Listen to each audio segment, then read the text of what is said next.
17টি বছর পরে আমাদের একটা ঈদের যে আমেজ, সেই আমেজটা আমরা অনুভূতি করতেছি।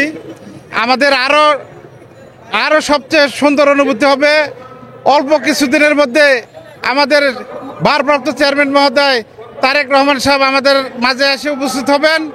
তখন আমরা এয়ারপোর্ট থেকে বরণ করে নিব তাকে। সকলে মিলে ছাত্র জনতা, বিএনপি এবং আপামর জনগণ, অঙ্গ সংগঠন সহ সকলে মিলে আমরা বরণ করে নেব ইনশাল্লাহ।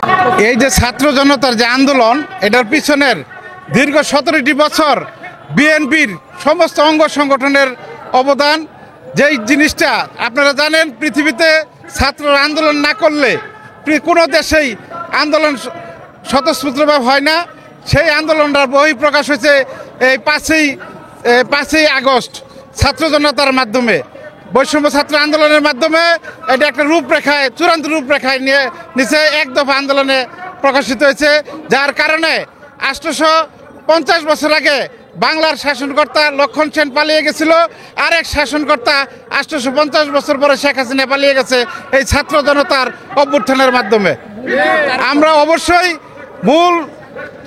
মূল চরিত্রে এবং পিছনে ভারপ্রাপ্ত চেয়ারম্যান মহোদয়ের যে সমস্ত আন্দোলনের চাঙ্গা করার জন্য সর্বোচ্চ কৃতিত্ব তার। আমরা ইনশাল্লাহ অল্প দিনের মধ্যে তারেক রহমান আমাদের মাঝে এসে পৌঁছবেন এবং সামনে নির্বাচনে নির্দলীয় নিরপেক্ষ নির্বাচনের মাধ্যমে সকলে যাতে ভোট কেন্দ্রে যায় এবং সকলে যাতে নির্বিঘ্নে ভোট দিতে পারে, সেই অধিকার, গণতন্ত্রের অধিকার পূরণ করার লক্ষ্যে আমাদের দেশটা তারেক রহমান একটা নিরপেক্ষ নির্বাচনের মাধ্যমে এদেশে রাষ্ট্র ক্ষমতা এসে সাধারণ জনগণের মুখে হাসি ফুটে উঠবে ইনশাল্লাহ।